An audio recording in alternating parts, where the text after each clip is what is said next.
कक्षा 6 की ऑनलाइन कक्षा में आगे हम देखते हैं प्रश्नावली 3.1, जिसका पहला सवाल है निम्नलिखित संख्याओं के सभी गुणनखंड ज्ञात कीजिए। तो हमने पिछली क्लास में देखा है कि गुणनखंड कैसे ज्ञात करते हैं और गुणज कैसे ज्ञात करते हैं। तो गुणनखंड हमें ज्ञात करने हैं। पहला सवाल दे रखा है हमें 24,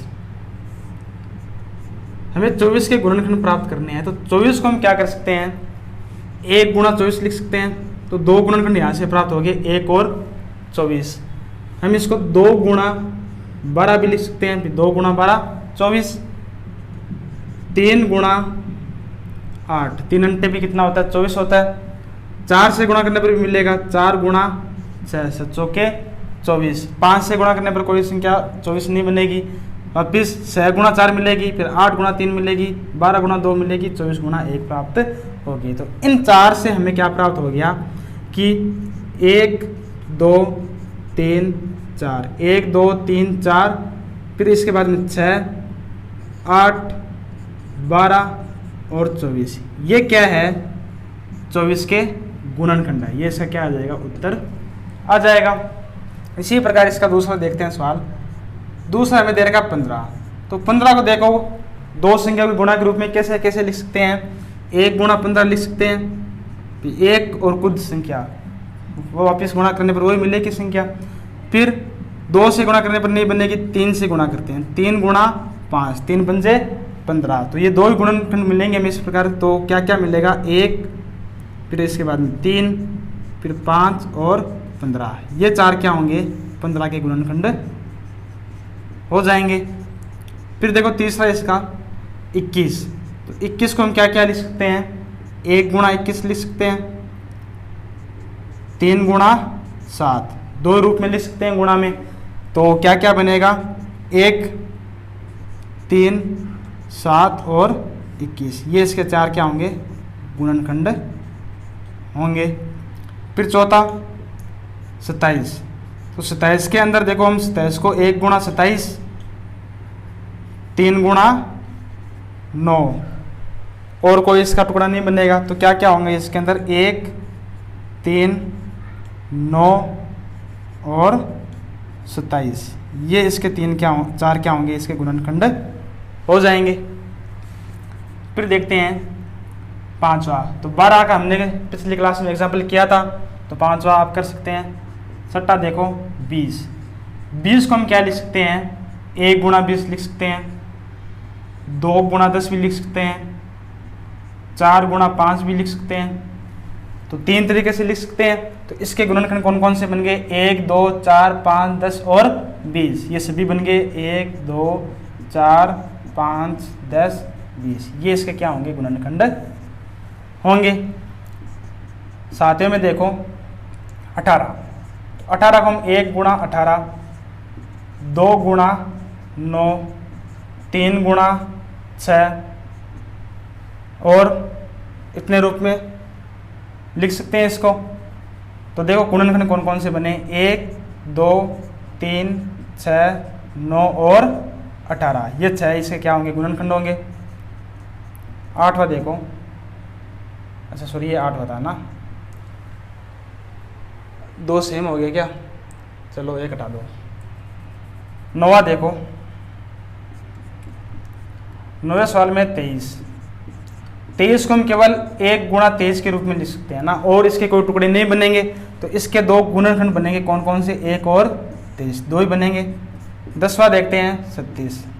37 को हम 1 गुणा 37 लिख सकते हैं, 2 गुणा 18 लिख सकते हैं, 3 गुणा 12 लिख सकते हैं, 4 गुणा 9 भी लिख सकते हैं, 6 गुणा 6 भी लिख सकते हैं। और इसके बाद में 7 8 9 आगे वापस क्या मिलेंगे, वापस ये वाले प्राप्त हो जाएंगे। तो देखो क्या क्या बने, कितने मिले, 1 2 3 4 6, फिर बाद में 9 12 18 37। ये सभी इसके क्या होंगे, गुणनखंड होंगे। तो यहाँ पर एक बीच में सवाल रह गया था, कौन सा, 8वां। 18 की जगह यहाँ पर क्या होगा,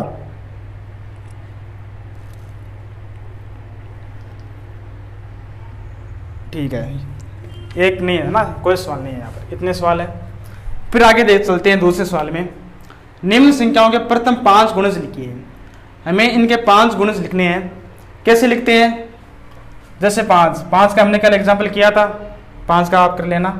बी देखते हैं इसका 8 के प्रथम 5 गुणज कैसे मिलेंगे?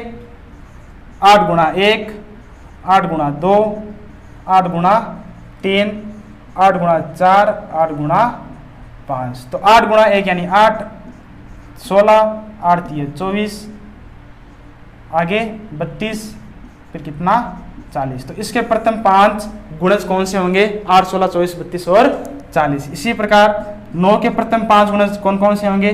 9 गुणा 1, 9 गुणा 2, 9 गुणा 3, 9 गुणा 4, 9 गुणा 5। तो 9 गुणा 1 यानी 9, 9 गुणा 2 यानी 18, 9 3 27, 9 चौके 9 पंजे 45। ये इसके क्या होंगे? 5 गुणज प्राप्त हो जाएंगे। तो गुणज हम क्या करते हैं? संख्या को 1, 2, 3, 4, 5 आदि से इनसे गुणा करके प्राप्त कर सकते हैं। अगला सवाल देखते हैं। स्तंभ 1 की संख्याओं का स्तंभ 2 के संख्याओं के साथ क्या करना है? मिलान करना है। 2 स्तंभ दे रखे हैं, एक स्तंभ में संख्या दे रखी है, दूसरे स्तंभ में गुणज और गुणनखंड दे रखे हैं। इस प्रकार तो हम इनको पढ़ते हैं, इनको पढ़ के इनके अंदर उनका चयन करते हैं। तो सबसे पहले हमें दे रखा 8 का गुणज। 8 का गुणज यानी 8 से बड़ा या फिर 8 के बराबर होगा। 8 गुणा 1, 8 गुणा 2, 8 गुणा 3, ये जो संख्या होगी क्या होगी? 8 की गुणज होगी। तो देखो कौन सी है? 35 के अंदर 8 का भाग नहीं जाता। जिस संख्या के अंदर 8 का पूरा भाग जाएगा वह क्या होगी? 8 की गुणज होगी। ये ध्यान रखना है।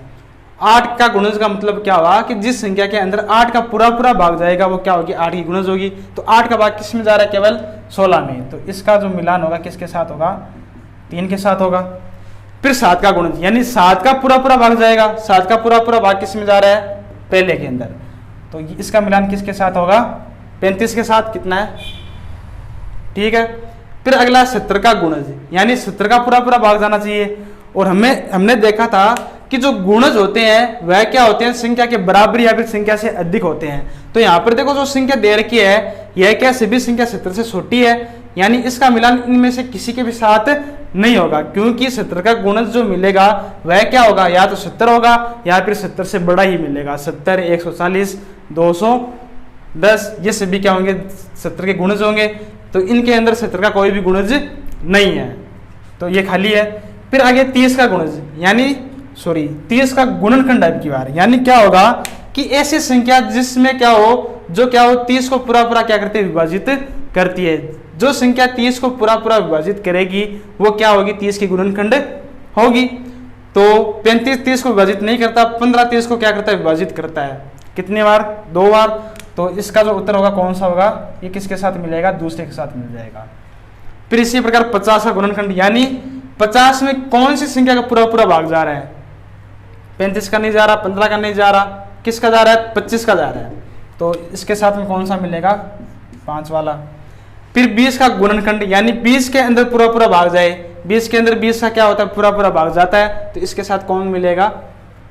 4th वाला। यह है समझ में। फिर आगे चलते हैं कि चौथा सवाल 9 के सभी गुणज ज्ञात करने हैं जो क्या हो? 100 से कम हो। 100 से छोटे वाले सभी गुणज हमें क्या करने? प्राप्त करने हैं। तो 9 का पहला गुणज कौन सा होगा? 9 गुणा 1 यानी कितना आएगा? 9 आएगा। दूसरा कितना होगा? 9 गुणा 2 कितना होगा? 18। तीसरा 9 गुणा 3 कितना होगा? 27। फिर 9 गुणा 4 36। 9 गुणा 5 45। 9 गुणा 6 54। 7 से गुणा करने पर